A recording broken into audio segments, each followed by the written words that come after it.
আচ্ছা, কখনো ভেবে দেখেছেন আমাদের এই যে শরীর আর এর ভেতরে যে আমি বলে একজন বাস করে, এদের মধ্যে সম্পর্কটা আসলে কি?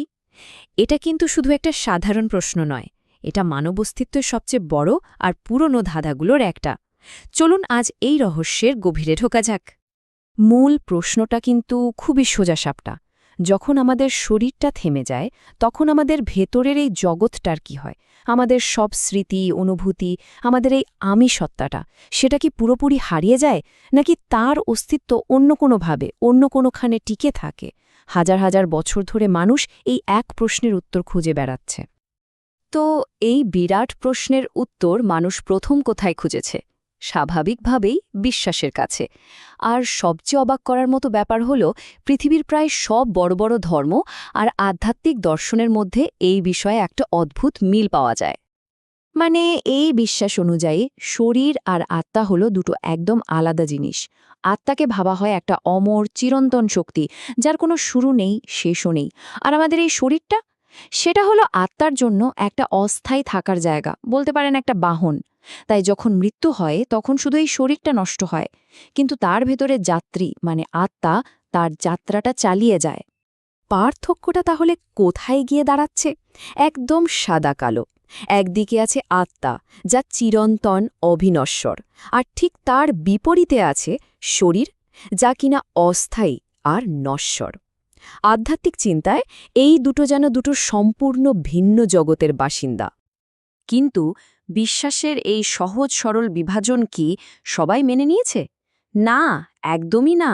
যখন থেকে পৃথিবীর বড় বড় চিন্তাবিদরা মানে দার্শনিকরা এই প্রশ্নটা নিয়ে ভাবতে শুরু করেছেন, তখন থেকেই শুরু হয়েছে এক বিরাট বিতর্ক। দর্শনের জগতে এসে এই প্রশ্নটা যেন আরও জটিল হয়ে গেল। এখানে মূলত দুটো বড় দল তৈরি হলো, যারা এই রহস্যটাকে দুটো সম্পূর্ণ ভিন্ন চোখে দেখার চেষ্টা করেছে। একদল হলো দ্বৈতবাদী আর অন্য দল অদ্বৈতবাদী। প্রথমেই আসা যাক দ্বৈতবাদ বা ডিউয়ালিজমের কথায়। এদের মূল বক্তব্যটা কি?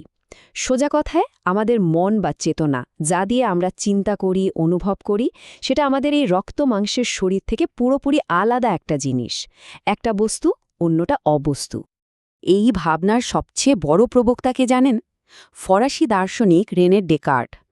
তার এই বিখ্যাত উক্তিটাই হল দ্বৈতবাদের মূল কথা।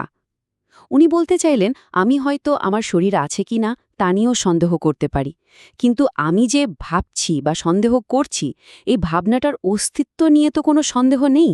আর এই চিন্তাশীল আমিটাই হলো আত্মা, যা শরীর থেকে সম্পূর্ণ স্বাধীন। ঠিক এই জায়গাতে উল্টো প্রশ্নটা চলে আসে, কি হবে যদি মন আর শরীর আসলে দুটো আলাদা জিনিসই না হয়? যদি এরা একই মুদ্রার এপিটোপিট হয়? এই ধারণাটাকেই বলা হয় অদ্বৈতবাদ বা মৌনিজম। স্পিনোজার মতো দার্শনিকরা মনে করতেন, এই মহাবিশ্বে একটাই মৌলিক জিনিস আছে, আমাদের মন আর শরীর, দুটোই সেই এক সত্তারই দুটো ভিন্ন রূপ মাত্র। এমনকি প্রাচ্যের বেদান্ত দর্শনেও কিন্তু আমরা একই রকম ধারণার কথা শুনতে পাই। চলুন এবার বিশ্বাস আর দর্শনের জগৎ থেকে বেরিয়ে আসি, দেখি আধুনিক বিজ্ঞানে ব্যাপারে কি বলছে। আর বিজ্ঞানের কাছে কিন্তু উত্তর খোঁজার পদ্ধতিটাই একদম অন্যরকম। এখানে সবকিছু প্রমাণ আর পর্যবেক্ষণের ওপর নির্ভরশীল। বিজ্ঞানের উত্তরটা খুবই সোজাসাপটা। এখানে অমর, অবিনশ্বর আত্মা বলে আলাদা কিছুর অস্তিত্ব স্বীকার করা হয় না। যা কিছু আছে তার সবই এই ভৌত জগতের নিয়মকানুন দিয়েই ব্যাখ্যা করা সম্ভব। তাহলে আমাদের এই যে আমি বোধ, এই চেতনাটা কি? বিজ্ঞান বলছে এটার আর কিছুই না, আমাদের মস্তিষ্কের ভেতরে থাকা কোটি কোটি নিউরনের এক অবিশ্বাস্য জটিল কার্যকলাপের ফল। এটা আলাদা কিছু নয়, বরং সিস্টেমটা চলতে চলতে এর থেকে তৈরি হওয়া একটা বৈশিষ্ট্য। ব্যাপারটা অনেকটা হাজার হাজার জলের কণা মিলে যেমন ঢেউ তৈরি হয়, ঠিক সেরকম। তো এই আমিটা তৈরি হয় কিভাবে? দেখুন, এটা আসলে কয়েকটা জিনিসের যোগফল। প্রথমত আমাদের মস্তিষ্কের নিউরনগুলোর মধ্যে লাগাতার যোগাযোগ, তার সাথে যোগ হয় আমাদের সারা জীবনের জমে থাকা স্মৃতি। এরপর আসে আমাদের আবেগ, আনন্দ, ভয়, ভালোবাসা, এই সব কিছু মিলেমিশে একটা ঐকতানের মতো যা তৈরি করে, সেটাই হলো আমাদের আমিবোধ। তাহলে এর শেষটা কি? যুক্তিটা খুবই সহজ।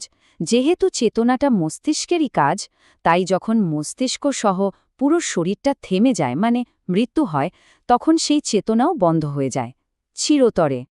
তাহলে দেখুন, একটা চিরন্তন প্রশ্ন, আর তার উত্তর পেলাম আমরা 3 রকম। একটা এসেছে বিশ্বাস থেকে, একটা যুক্তি থেকে, আর শেষটা এসেছে পর্যবেক্ষণ থেকে। চলুন তো এই 3টে উত্তরকে শেষবারের মতো একবার পাশাপাশি রেখে দেখা যাক।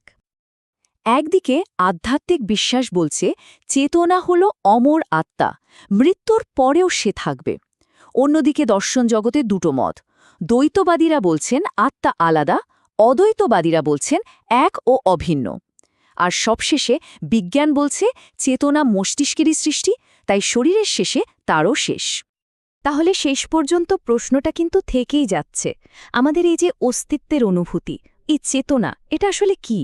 এটা কি কোনো অমর আত্মা, নাকি কোনো দার্শনিক ধাঁধা, অথবা শুধুই আমাদের মস্তিষ্কের এক জটিল খেলা? এর উত্তরটা হয়তো আমাদের প্রত্যেককেই নিজের বিশ্বাস আর যুক্তি দিয়ে খুঁজে নিতে হবে।